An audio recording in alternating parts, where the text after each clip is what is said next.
Thank you, Todd. And you know we must be Friday and in Champaign because that's the single nicest introduction he's given all week. It's usually a different kind of setup. So you've just gotten a lot of really great practical information. So bear with me and walk with me as we go into the wild and wonderful world of farm programs here a bit and try to sort out and understand the decisions before you out of this farm bill and how best to kind of get through it.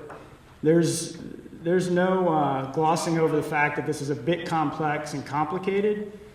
And so we're going to go through quite a bit of information. Gary's going to come up. We're going to walk through some of the resources we've put together to help you with that and try and sort all this out. So bear with us as we get through it. I want to start off by just acknowledging, so we're working under a cooperative agreement with USDA to develop online resources, web-based calculators and tools. And this is the coalition of universities and organizations that are a part of our effort, and they have put in a ton of work. They're putting in a ton of work now on education, outreach, and using these tools and helping farmers across the country. So I just want to acknowledge the great work that's been going into this and will continue as we get through the process. So what have we put together and how do we use it? We're going to start, what you see on the screen in front of you is a screenshot of the Farm Bill Toolbox. One of the main things we've developed we call the Farm Bill Toolbox. And what we've tried to design is a one-stop resource where you can find all kinds of information about the farm programs and the decisions you're going to go through. What we've done for the decision process is a creation of 7 steps to walk you through these decisions is what we think is the best way maybe to sort it out. It's on this Farm Bill Toolbox. You see the website up there housed at the farmdoc site here at University of Illinois. Or if you're like me and don't want to type in a bunch of web addresses, the easiest thing you can do is go to your favorite search engine, Google, and hit Farm Bill Toolbox. It should be one of the first results that come up, and it'll take you right into it. This is a shot of what it looks like, and we're going to show that too. But again, this sort of one-stop resource, articles, summary descriptions of programs, all the strange acronyms and terms you're going to hear today, they're all on this, as well as webinars. We've run a series of webinars already. They're archived. You can go back to them. We're going to do another series of them probably around late February leading into these decisions. So we encourage you to use this as it works best for you. So we got decisions. All right, we've got decisions on the farms and on the programs, and with any decision come deadlines. So we're going to start with the deadlines. We want to keep these dates in mind because they're very important. February 27th, payment yields. February 27th, base acres. March 31st, programs, farm programs, ARC County, ARC Individual, PLC. Hopefully by the time I'm done babbling through this, you'll know what those letters mean, what those acronyms mean. But for right now, keep in mind these dates, and we'll come back to them towards the end. Maybe also the key thing on the screen in front of you is this last line. Throughout this presentation, whenever I say farm, I'm talking about the FSA farm, the Farm Service Agency farm. That comes with a number from FSA, and for many of you, your farming operation includes more than one, includes multiple FSA farms. So each one of these decisions is by FSA farm, which means if you got multiple farm numbers, you're making this decision multiple times. You may be making the same decision each time, but you're doing it on each FSA farm. Finally, this last bit, Todd mentioned it. These are one-time, irrevocable decisions.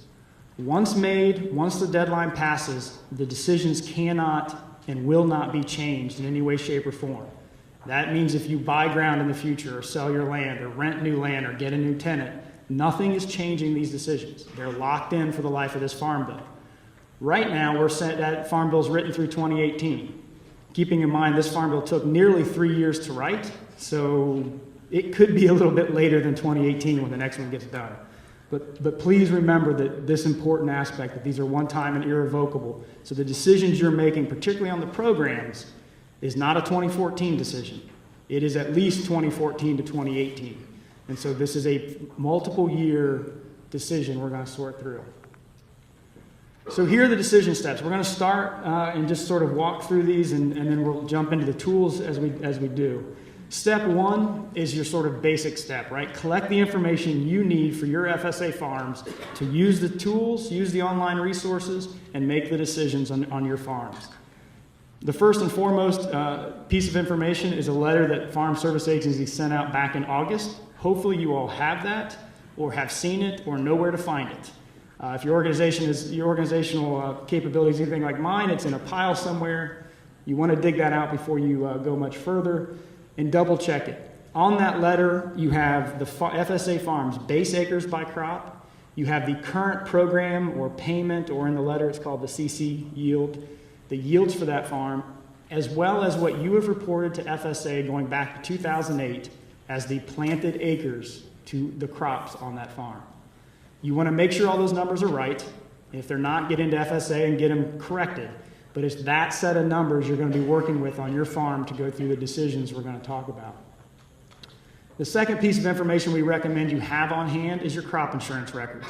You're going to need to know some production history for the tools to understand the programs. There's an opportunity to update payment yields. You're going to self-certify that, so you don't need to bring records in. But should you get spot checked, they will take the crop insurance records to prove up your yields if you need it. So having those handy and available is going to really help you through this whole process, and potentially with FSA down the line. So step two then takes us into the first decision for the FSA farm. The first decision is also, luckily, the simplest one. The decision is, do I want to update the payment yields for the crops on that farm? It's a crop-by-crop decision. It's a decision for the landowner only, because the landowner owns the farm and owns the records with that farm, so this is a landowner's decision. And the decision is really straightforward and, frankly, relatively simple for this process. Keep the payment yields by crop as they're listed on the FSA letter, or update them to 90% of the average yield for that crop on that farm from 2008 to 2012. Keep them as they are, update them 90% of 2008 to 12. The decision here, and Gary boils this down as easy as it gets, you pick the highest number. If 90% of that average is higher than the current number on the FSA letter, update. If it's not, don't. It's a crop-by-crop decision, so you could update corn and not soybeans, or vice versa. It's a landowner decision. These payment yields are going to be used for only one of the programs we're going to talk about, PLC, or price loss coverage. But the decision to update is independent of the program. You do not have to take PLC just because you updated your payment yield. It's completely independent. You can do this, it's February 27th, it's first, then you make your program decision. We don't know what the future farm bill will look like, so the idea of getting a more recent payment yield on record at FSA is probably a good idea. That's why we recommend you go ahead and update if that number's higher, regardless of which program choice you're going to make. And again, this is for the landowners. Step three then takes us to our second decision for the FSA farm, and that is the base acres on that FSA farm. Now, first and foremost, keep in mind that each one of the programs we're going to talk about that you're going to select through or elect through uses base acres. They're making payments on the base acres, not the planted acres for the farm. So base acres matter for these programs. The decision is also relatively straightforward. Do I want the base acres as they're distributed amongst the crops on the farm, as it sits on that FSA letter, or do I want to reallocate to the ratio of what I planted on that farm from 2009 to 2012? Now, this being programmed, some of the terms matter. Notice I'm not saying update. This is not a base acre update. You cannot and will not increase the number of base acres on your farm through this decision. If you had 100 base coming into the decision, you're going to come out with 100 acres. There's no increasing it. That also means if there are no base on that farm, you cannot get base on that farm through this decision. All you're doing is redistributing how many of those acres go to which crop. It's just a redistribution. This is also a landowner's decision, but this decision covers all crops with base.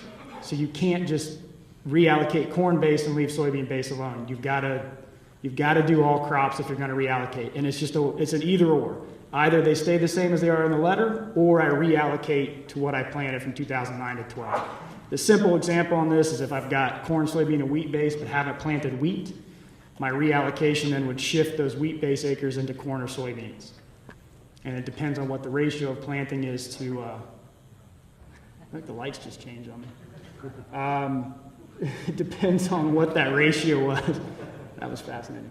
As to what the reallocation would be. You can't pick and choose. You can't decide, oh, I want 50 more corn base. It depends on what you planted. So there's not a lot of options you can do around this. I think our thinking right now on this, and you'll see it as we go through the programs, corn, particularly in Illinois, looks to be the more valuable base acre within the programs. So if this decision, if that reallocation gets you more corn base, it's probably in your best interest to reallocate to put more corn base in. But keep in mind, if you zero out the base for any crop, consider it gone. So if you zero out your wheat base and shift it into corn and soybeans, there's no wheat base likely ever again on that farm. It'd take an act of Congress to completely undo this, so keep that in mind.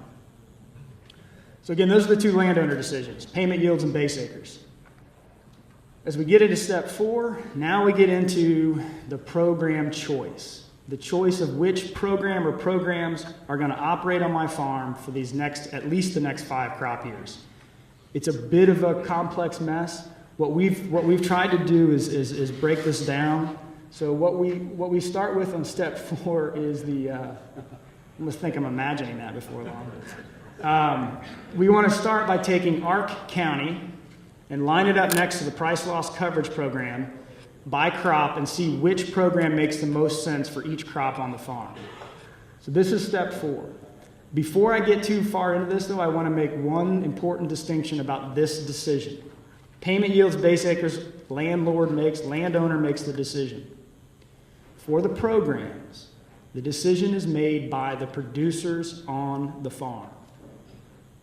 That is defined as somebody sharing the risk of the crop on that farm with the right to share in anything marketed off of that farm. So as you see on the screen, what that means is if you are in a cash lease situation, the landlord is not a producer, thus does not make this decision. The landlord in a cash lease is not going to choose the program for that farm. So if you've been paying attention, you know these are irrevocable. We all know that the landlord-tenant situation is not irrevocable. It may change over the course of this time. So the producer by March 31st chooses the program. If that tenant changes 2 years down the road, that new tenant takes the program choice made at this time. So just kind of keep that in mind. It's a bit of a nuance in how these program decisions are made. This is for the producers only. So I said we're going to line up Ark County and PLC. What are these things? Ark County is agricultural risk coverage at the county level.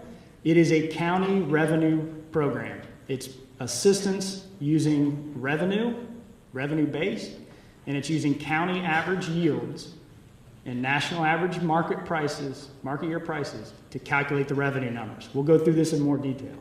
By comparison, price loss coverage is a price program.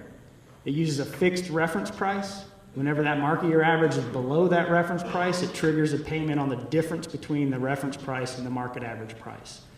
So county revenue, straight price program. So we're going to line them up then. This is the operational comparison that we want to really sort out. And you see that on the screen in front of you. This is also in some handouts as well, if you can't see the screen in the back. Operationally, they use different numbers in the programs and the calculations. So our county is going to calculate revenue, remember, price times yields. The prices that our county uses in the program are based on a 5-year Olympic moving average of the national average price received by farmers in the marketing year for that crop. So let's break that down a little bit. 5-year Olympic moving average. Olympic means you drop the year with the highest price and the year with the lowest price, and you average the remaining 3. The marketing year average price is not the Board of Trade price. It's not the crop insurance price. It is the price that farmers have received as calculated by USDA based on their surveys of elevators and what the cash price was for farmers for the 12-month marketing year. So for corn and soybeans, that begins September 1, runs all the way to August 31st the next year. So August 31st, 2015 is the end of the 14 marketing year. It's an average of that price over those 12 months of what you're receiving. Forward contracts, whatever you receive when you sell it. So it's very different than that market price on the Chicago Board of Trade. We're using a 5-year Olympic moving average. Drop the high, drop the low. By comparison, on the price side, PLC uses a fixed reference price written into the statute. For corn, that's $3.70 a bushel. For soybeans, that's $8.40. That will not change. That is the reference price for the 2014 crop. It'll be the reference price for the 2018 crop. By comparison, that 5-year Olympic moving average under Ark County will change over time, depending on what the prices were in those 5 years that are used. So very different prices, and we'll see that in a second here. Ark County is a revenue program, so we're going to use county average yields, again on that 5-year Olympic average basis. So drop the high, drop the low yields. By comparison, price loss coverage does not use yields in the calculation. When it makes a payment, the size of the payment is going to be using that payment yield that you could have updated to determine what the actual amount is, but it only triggers on the price. And then we've got some limits or some bottom sides on this. For Ark County, the revenue program begins whenever that county average revenue is below 86% of the 5-year history. It stops after 10%.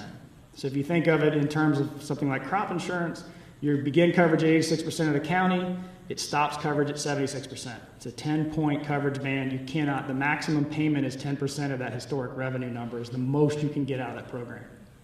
By comparison, then, price loss coverage is going to start at that reference price, pay on the deficiency of payment of prices all the way down to the loan rate. For some crops, that's a pretty significant difference. Corn, for example, you got a $3.70 reference price and a $1.95 loan rate. So a different band, if you will, of coverage there. So trying to break this down a little bit more, particularly on prices, and we'll talk about prices being a big factor in this right now. You see on the screen in front of you the 5-year Olympic average market prices used in Ark County for the 2014 crop year. On the other side of the screen is the reference price, $3.80 and $8.40. Two things I want to note. They're what we call plugs used in this calculation. So any year in that 5-year Olympic moving average that's below the reference price, you drop it out and put in the reference price. That means that the price used in Ark County will never be below $3.70, because $3.70 will plug in any year that's below it. You see that in 2009. 2009's national market year average price was $3.55. That's below the $3.70, so we take it out, put in $3.70. Then we look at our Olympic average. So the red with the asterisks next to them, those are the ones that are average in the Olympic. We dropped 12, we still dropped 9, even though we plugged it. And so right away, if you're looking at this, you can see that for corn in 2014, it's a $5.29 price.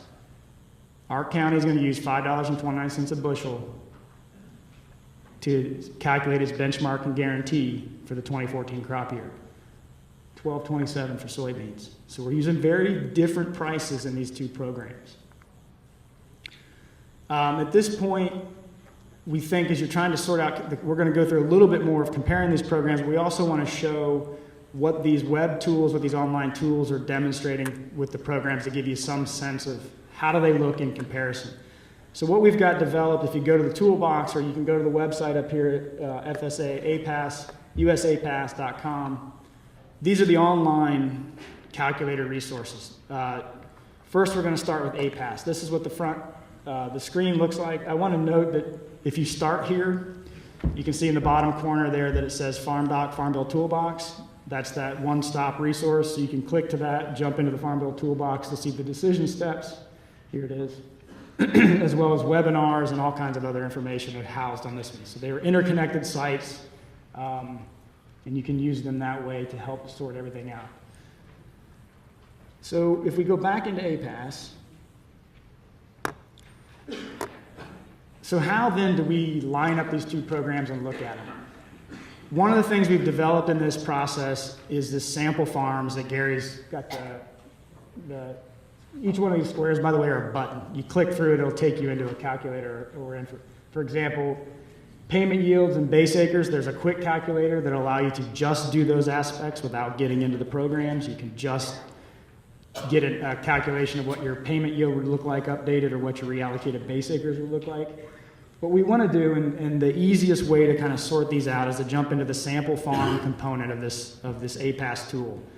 And this is going to create exactly that, a sample farm, a simulated farm based on data, not anybody's actual farm. We'll just, you pick your state, pick your county. So we'll go to Champaign County, Illinois, and show what the tool is going to produce or provide in this environment. So as you go across the top, you see state, county, CBO prices, and then 80% coverage. Those drop-down menus, CBO, USDA, and FAPRI, those are 3 different price forecasts that are used in the model. You select which one you want to use. CBO is the Congressional Budget Office. I think we all know who USDA is. FAPRI is the University of Missouri's Food and Ag Policy Research Institute. The thing about this is don't get caught up on who's making the forecast, because it really doesn't matter whether you trust Congress's budget office or USDA's forecasters. You can make your joke about which one may be more or less correct in that regard. What matters in this discussion is CBO has forecasted higher prices for the next 5 years. USDA has forecasted much lower prices. So as you run these tools, you bounce them against a high-low price scenario to see what the results look like in those different potential outcomes for prices. FAPRI is somewhere in the middle, so it gives you just a third option to see a price series. And we'll show these here in just a second. So I got my state, I got a county, I'm looking at CBO prices. This 80% coverage is the most popular crop insurance coverage purchased in that county. It too can be changed to tailor it to more where you buy your coverage, up to 85%. So we've got our state and county, we're at CBO prices. The next tab is going to show you the history of what's been planted, both in your county, so Champaign County, as well as all the other counties in the crop reporting district around it. Just an idea of what we're talking about or what you're looking at historically for 2009 to 12. And then the next tab is going to take us to the sample farm. And the sample farm then is, again, no real actual farm. It's simulated, taking that planted history that you saw on the screen before for Champaign County and trying to build or scale up a farm to be about $500,000 in revenue. So that's the size of farm we're looking at. Not an actual farm, just simulated to get us something to look at. For Champaign, then that'd be a farm of 497 acres of corn, 394 of soybeans, and about 5 of wheat. So the bare minimum of wheat acres there. You can change those numbers if you want, but the main thing is that these numbers then are what gets plugged into the model, as if they are the base acres for that farm. Remember, these programs pay on base acres. So we're going to assume a farm of about $500,000 revenue is going to have 497 base of corn, 394 soybeans, 5 of wheat. Those base run through the model, and we calculate expected program payments on those acres using that price series that we've got in front of us, the CBO forecast. And here you see that on the screen in front of you, beginning with ARC County in the blue, moving to ARC Individual, price loss coverage, and then an optimized program choice. The first bar is going to be the 2014 estimate for each one of those. The second bar is the average payment over the 5-year life. Not a payment any one year, it's the average payment over those 5 years. So you see right off the bat, as I compare programs in Champaign County, you see ARC compared to ARC County, ARC Individual price loss coverage. This is for all crops. You can look at it for just corn or just soybeans. So we go just to corn. You're going to, one thing to note, ARC Individual will drop off because that's an all crop program, and we'll explain that in a minute, but you can't compare it on a crop-by-crop basis because all crops are in it. And then there's a button up here to show you the prices we're using. So here you see these are the forecast prices, CBO, USDA, and FAPRI. And the key are they going to be exactly this in the future years? Then you see CBO projecting up above $4, as much as $4.45 by 2018. USDA is much lower. It's out at $3.53 in 2018. So different price ranges. How will these programs react to a higher range of prices versus a lower range of prices? And then FAPRI in between at about $4.10. And I believe there'll be some updates as USDA and FAPRI update their numbers as we go.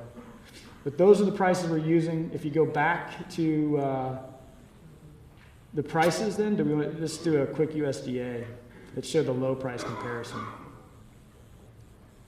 So then it's going to recalculate those payments on those acres for lower prices. And what you see automatically is PLC starts to look bigger payments are better because we're in that lower price scenario at $3.53 in 2018. We're below that $3.70 reference price. So we're triggering payments on corn. And then finally, this button here that says expected payment per crop per acre. Just another way to look at these and compare the ARC County and PLC program. ARC Individual, of course, drops out. But just lining up ARC County and PLC for a 1-year horizon by crop, or the 5-year horizon, the 5-year average for the by crop again. And you just see, and this is USDA prices, right? So in these low prices, you see Ark County and PLC over the 5 years get a lot closer together. And there's a printout, should be a printout on the table of some of this in front of you, crop by crop. So this is the online IFES tool. And there's the factory prices.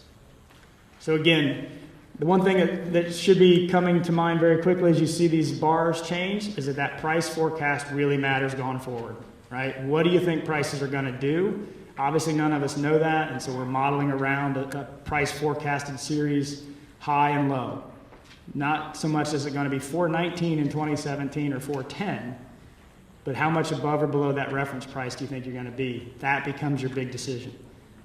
You want to hold the spreadsheet for later? Or you want to do that? Okay. We'll come back to the spreadsheet Gary's developed as another really nice way to compare the two programs on some specific information. Thank you. And try to unpack a little bit more what's going on. So these two are on the table in front of you, just the program comparison on a high and low price scenario. This is Gary's, the spreadsheet he's developed to do this on a very specific basis, and he's going to come up and kind of run you through this a little bit more because it really helps to kind of sort out what the programs are doing. And so you saw those bars move on IFES, right? If we go back to this, you see the high-low forecasted scenario, you see the bars move. Well, here's what is going on, and here's why. Those three price forecasts, CBO in green, USDA in white, FAPRI in yellow, and then that red dotted line going straight across the graph in front of you is the reference price. So again, PLC only triggers if that market year average is below that red line. You've got to be below that reference price to trigger a payment. So if you're thinking prices are in that higher range, and Scott and Daryl and John have made some pretty good arguments about how those prices should shake out in future years, that higher range, so long as you're above that red line on corn, you will not see a payment under price loss coverage. If you think you're going to be in the lower USDA range, now that begins to trigger payments and price loss coverage. That's where your program choice comes in. Not exact prices, but what range do I think I'm going to be in? By comparison, soybeans, this is a relatively easy decision. Nobody's forecasting soybean prices anytime in the next 5 years to be below that reference price.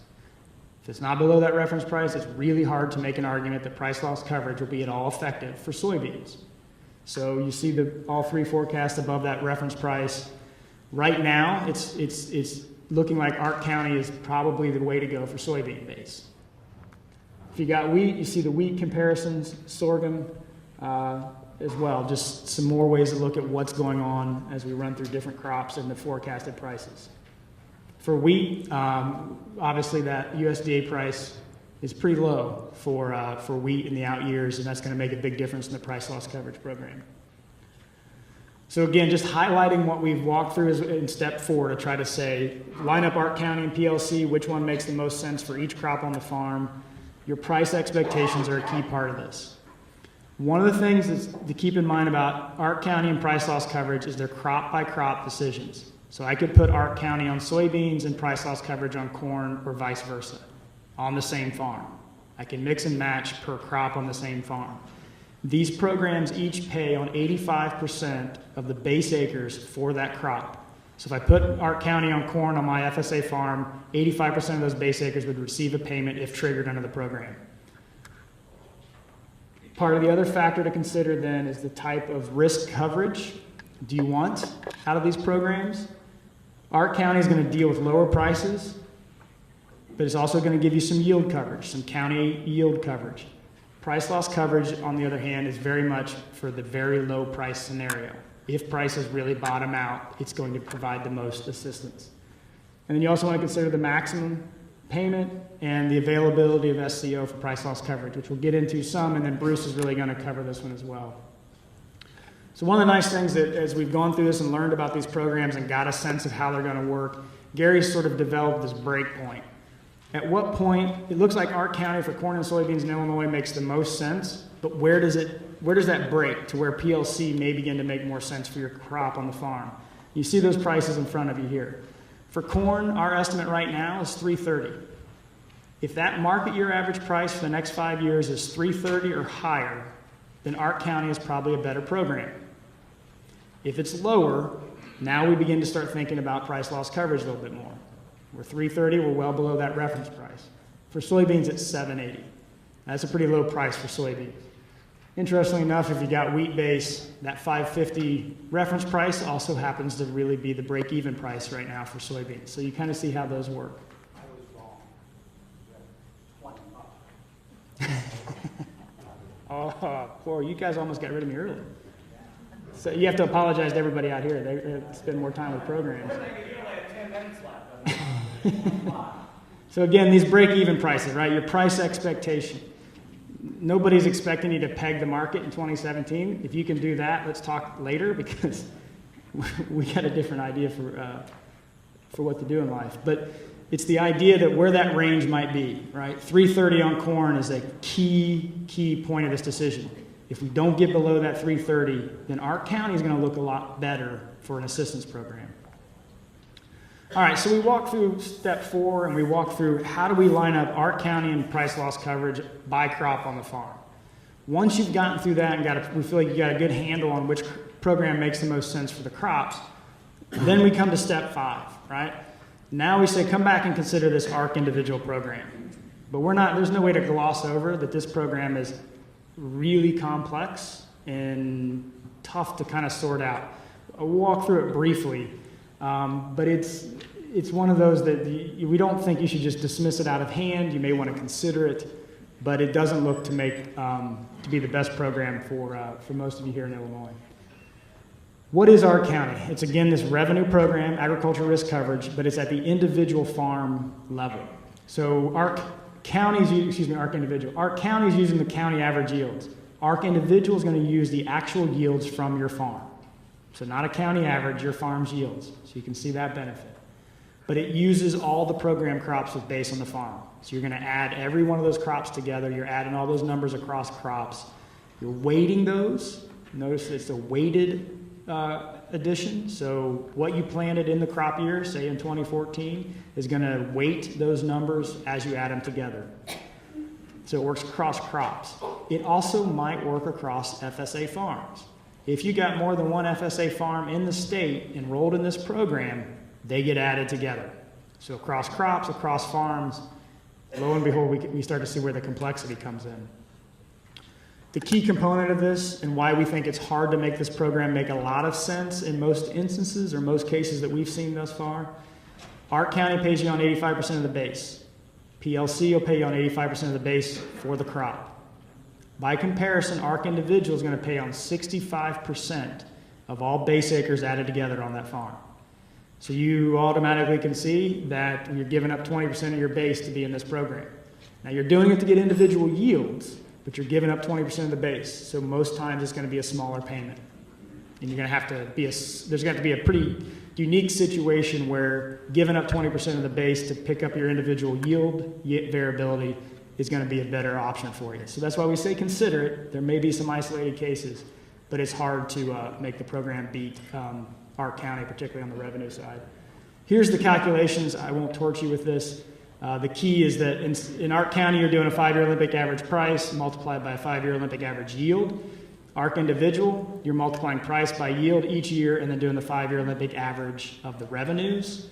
And then before you add them together, you got to use those planted acres in the crop year to weight them. So in this example, if I got 100 base, 60 to corn, 40 to soybeans, my corn revenue is times 0.6, my soybean revenue times 0.4, add them together. Pay on the difference. It's triggered at 86% of that historic revenue number, just like Ark County. It's a 10% maximum, so 86 to 76. And the difference then per acre paid on 65% of the base. So very rough overview of how that program works. It's worth considering again in situations where that yield variability is going to make up the loss of base acres. All right, so now we've gotten through step 5 in the process. Also importantly, we've gotten through the 3 Title I commodity support programs. Ark County PLC, Ark Individual. They're commodity programs under Title I of the Farm Bill.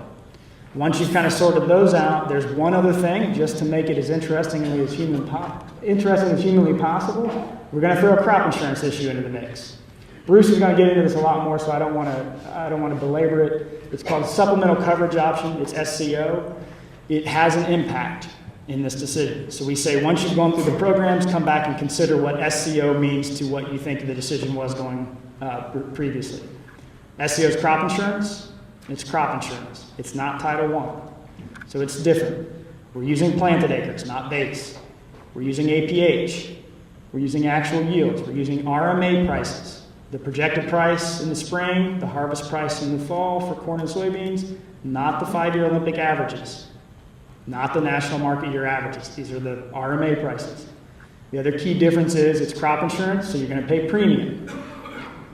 With our county, ARC individual, and PLC, there is no cost other than your time at FSA and your sanity to sort them out. There's really no cost to the program.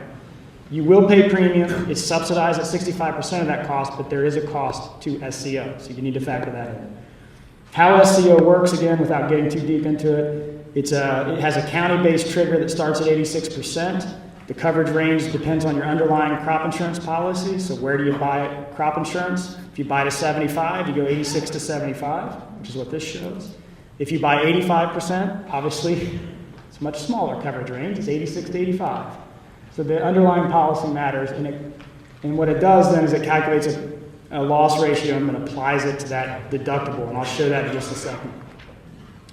Here's that example. If I'm at 86%, or if I'm at 75% revenue policy on my crop, I can get SCO that starts at 86% and stops at 75. So it fills in on that deductible range a little bit.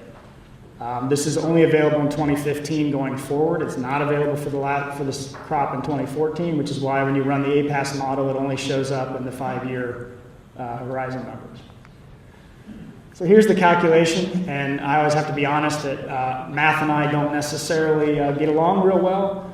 So what I've tried to figure out how to make these numbers make sense without math. So here's my attempt at explaining SCO without the math. County yields. County yields are going to determine where that trigger is, 86% of the county. It's also going to determine the coverage limit down to that underlying policy, so my 86 to 75 example. Your farm's APH, however, is going to be used to determine the maximum payment you can get out of SCO, right? So then that last line, then your expected payment becomes the loss at the county applied to that maximum payment at the individual farm. So you're crossing county yields and APH yields. The county trigger determines whether there's a payment and how much of a loss there is. Then it's applied to your individual numbers. So what that means is that if in a county, everybody that purchases SCO, if the county triggers, every farmer who purchased the policy will get paid, even if they didn't have the loss. The difference farm to farm will be the size of that payment. So in this example, I think I have a 0.76 factor. So that's the loss at the county, then you apply it to the maximum payment of $40 to get your actual payment. Of course, the reverse of that is true. If the county doesn't have a loss, but you do, SCO makes no payment. So the county has to trigger to get that SCO payment, which is probably one of the key factors in this decision about, particularly in things like if I'm buying 85 now, do I buy down to 75 and plug in SCO? Don't know. That's going to depend on your farm, but what you want to keep in mind in that decision is I'm trading individual APH coverage up to 85% on my farm for this county-based trigger just to get up to 86%. It's tough to make some of that work sometimes. So a couple final notes on the considering SCO part of this. It's a crop insurance program. We've talked about planted acres, APH. There are no payment limits for SCO. For our county, ARC individual, and PLC, there is a overall one-size-fits-all payment cap of $125,000. You cannot, as an individual, get more than $125,000 out of those programs in any 1 year. If your spouse is eligible, that can double to $250,000. No payment limits on SCO. Same vein, AGI, Adjusted Gross Income Eligibility. For the Title I programs, the ARC and PLC, if you have over $900,000 of AGI in any year, you're ineligible to receive a payment from the program. That $900,000 is all income for the farm. It's calculated on a 3-year rolling average, but it is an eligibility requirement for payments. Does not apply to SCO. There are no AGI limits, eligibility requirements for SCO. So the other thing, just the reminder that this is a county-based trigger and SCO, so that matters in how it operates. And then as you think about your entire program risk management decision process, you're really lining these up with your crop insurance now. Crop insurance is not required to be in the programs. You're not required to be in the programs to get crop insurance. This is a one-way street only for SCO, and that is you cannot mix SCO with any of the ARC programs. You can mix it with PLC, as you see on the screen here, but you cannot mix it with ARC County or ARC Individual. ARC County on a crop, ARC Individual on the farm. SCO and ARC do not mix. So you kind of see how that breaks down if I were to think about my overall risk management with my individual crop insurance policy. Which brings us back to the deadlines. And then Gary will come up and walk through the spreadsheet a little bit more and how that break-even price works, or that break price works. But just keep it in mind then, for these decisions, landowners, if you're the landowner, you've got until February 27th to make a decision on whether or not to update the program or payment yields on that farm, and whether or not to reallocate those base acres. Producers on the farm, March 31st is the deadline to make that decision on the programs. Keep in mind with that March 31st deadline, there are two consequences if you miss it.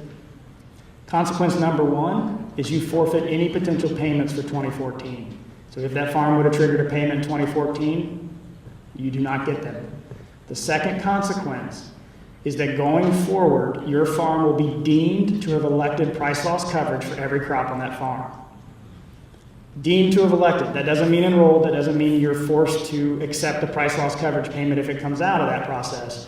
You still got to go into FSA, enroll the program, sign the contract, enroll in the program and sign the contract. But from the election purposes, you're deemed to have elected price loss coverage if you blow past the deadline without making a choice. The bigger issue is you're going to forfeit 14 payments. So deadline, relatively important in this regard. The key is you've got some time. And we're going to know a lot more as this unfolds. We'll know county average yields by the end of February, and we'll update everything with that at that time. So I know there's some FSA folks in the room. I apologize for saying this. Farmers, don't get in there yet. Don't rush this decision. Let's see what the county yields look like. Let's have a little bit better idea what the market prices are, market year average prices. Then make your decision. I'm not saying you want to wait till March 31st to do that, but you certainly don't want to do it right now. We'll know more as February unfolds. You'll see that come out of the models, and it'll help you. Right now is the time to do the homework and understand how these programs work and what might make the most sense. And Gary's going to help do that now with the calculator, and then we'll take questions at the end of the session. But I'm going to hand things over to Gary for the ARC PLC comparison. Thank you.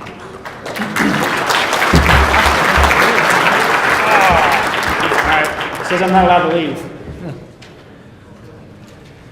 So you want me to? So let's explain what this is. This is one of the fast tools on the farmdoc website. So if you've gotten the fast tools in the past, these are the Excel tools that you can download onto your computer and use. Gary developed this as part of this ongoing effort. Go to farmdoc, click on the fast site, it'll take you to them. Download. So we're in Illinois, Champaign County corn. And you have a copy of this in front of you, but we're going to just go here to the bottom. This is Champaign County. So we're in Champaign County, Illinois, and we're saying our PLC program payment yield's 141. And so that's that's the average payment yield in the county, right? So you could plug in your actual payment yield into that box to get a better sense of this.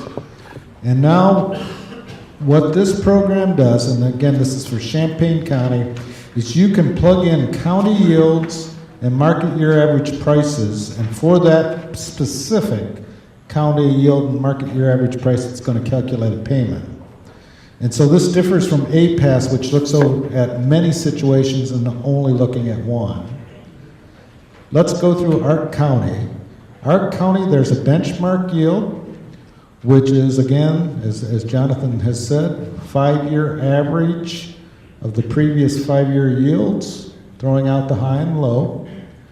Benchmark price, $5.29, and our ARC guarantee, which is 86% of the benchmark yield times the benchmark price.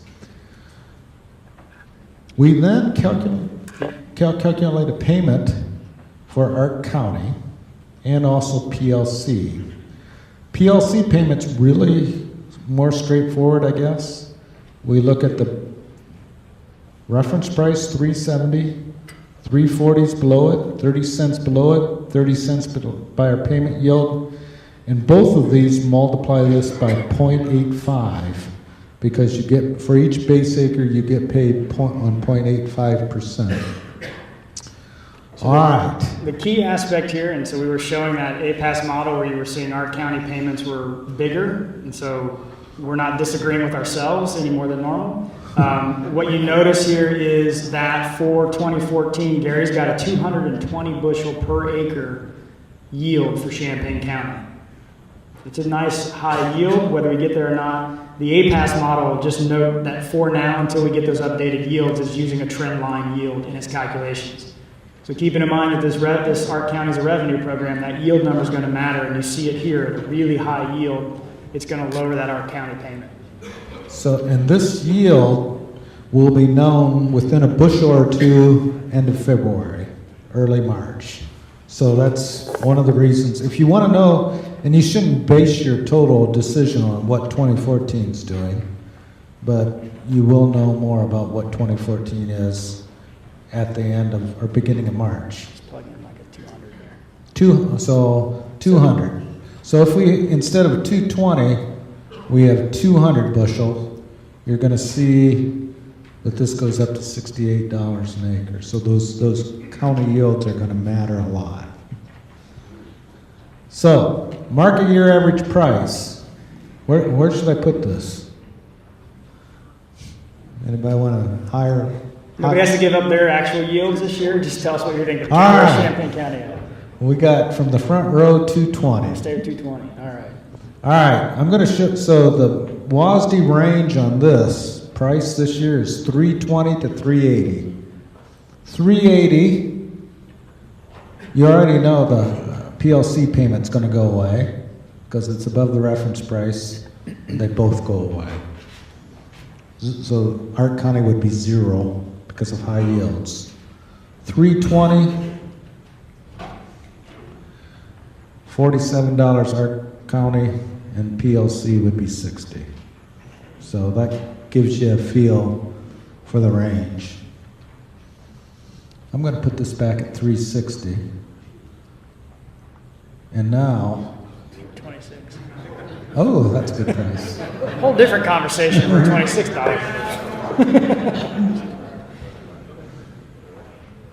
All right, so we're going to just run through it. So I'm going to, what do these payments look like under, and I'm not going to vary 2015, 2016, 2017, and 2018. We're just going to set it at $4, then $3.50, and then $3. And these yields are pretty close to the trend yield for this county. If we have $4 prices, you can see we don't, if we have a 220 bushel yield, we won't get paid in 2014.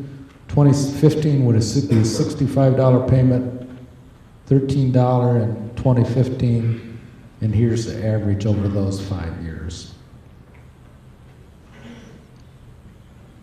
That's $4. Now we're going to do $3.50.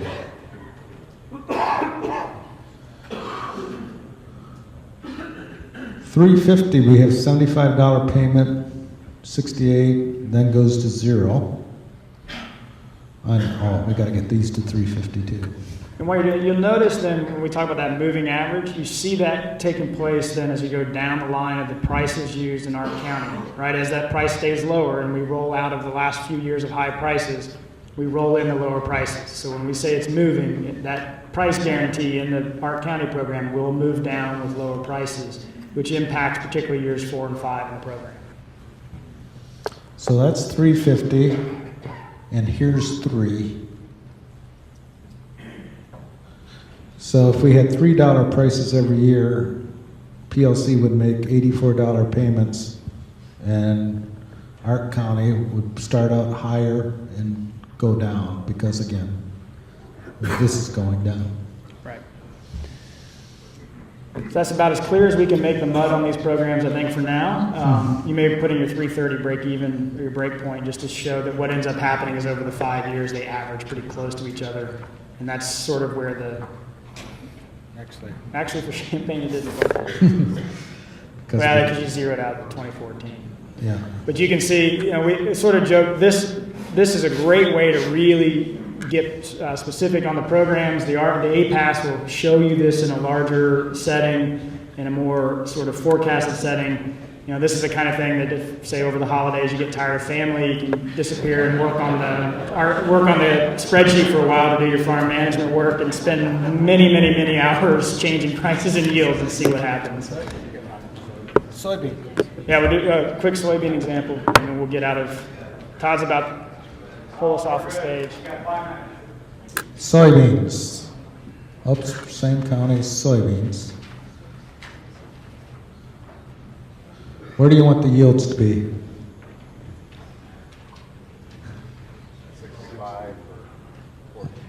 65 for 14. It don't matter. It don't matter what yield we're going to put in here. All right. What do you want the price to be? 980 probably would be where we're at. All right. So here's the first thing you know. The reference price on soybeans is $8.40. And we're not going to get any payments until we get that below $8.40. So I'm just going to keep taking this down.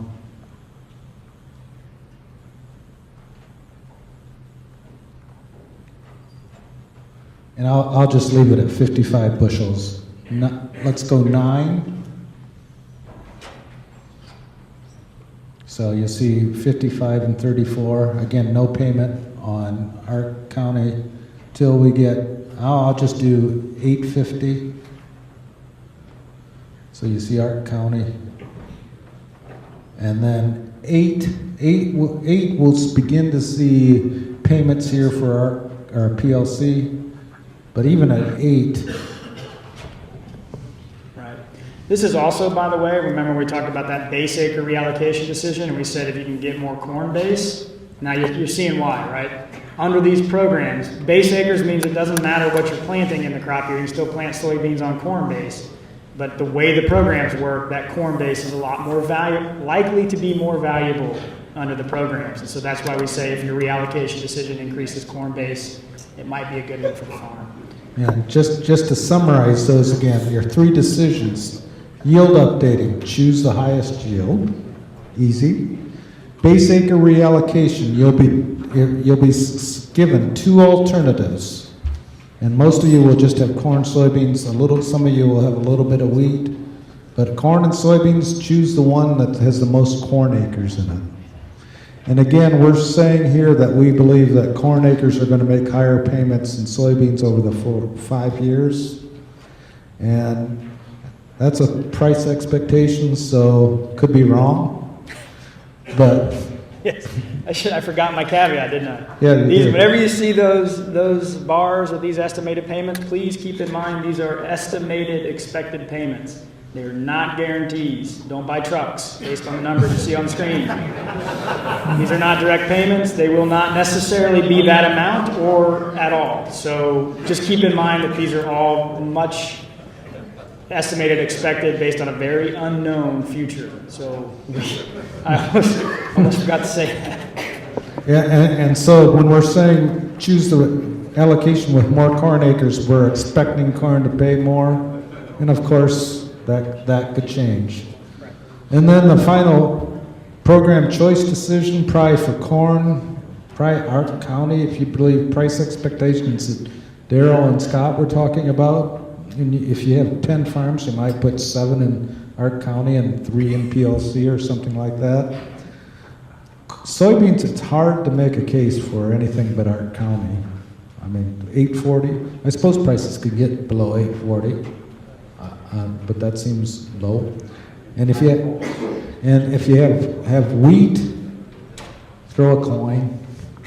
And actually, if I were in this state, I would probably go PLC on wheat, just simply because that allows me to take SCO and Wheat, you can only get up to 75% coverage level.